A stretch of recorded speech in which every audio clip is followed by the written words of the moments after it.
Donald and Douglas are twins and had arrived from Scotland to help Sir Topham Hatt, but only one engine had been expected. The twins meant well, but did cause confusion. Sir Topham Hatt had given them numbers, Donald 9 and Douglas 10, but he was still planning to send one engine home.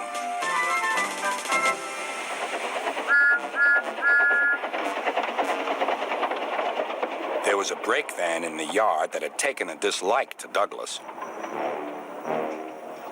Things always went wrong when he had to take it out. His trains were late, and he was blamed. Douglas began to worry. Donald, his twin, was angry. "You're a muckle nuisance," said Donald. "It's to leave you behind I be wanting."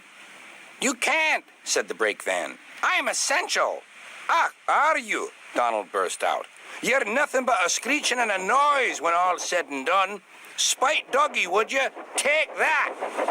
"Oh! Oh!" cried the van. "There's more coming should you misbehave." The van behaved better after that. Until one day, Donald had an accident. The rails were slippery. He couldn't stop in time.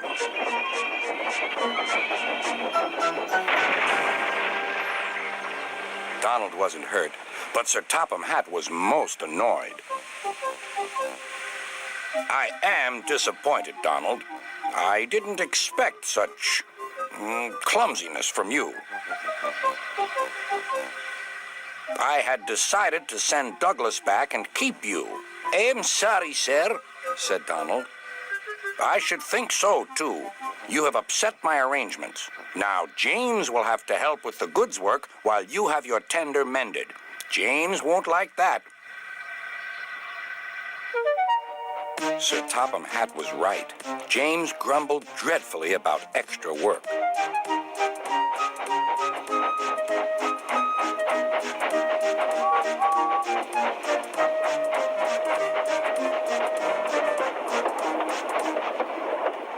"Anyone would think," said Douglas, "that Donald had had his accident on purpose. I hear tell about an engine and some tar wagons."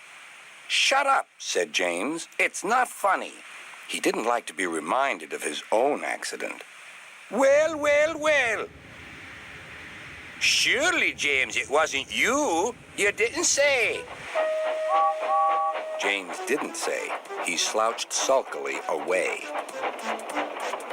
"James is cross," snickered the spiteful brake van. "We'll try to make him crosser still." "Hold back," giggled the freight cars to each other. James did his best, but he was exhausted when they reached Edward's station. Luckily, Douglas was there. "Help me up the hill, please," panted James. "These freight cars are playing tricks." "We'll show them," said Douglas.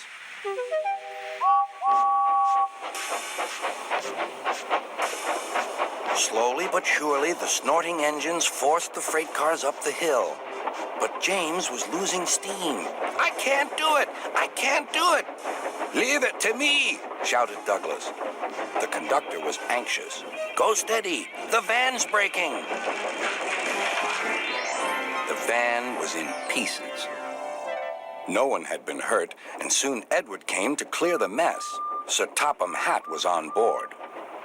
"I might have known it would be Douglas," he said. "Douglas was grand, sir," said Edward. "James had no steam left, but Douglas worked hard enough for 3. I heard him from my yard." "2 would have been enough," said Sir Topham Hatt. "I want to be fair, Douglas, but I don't know. I really don't know." Sir Topham Hatt was making up his mind about which engine to send away, but that's another story.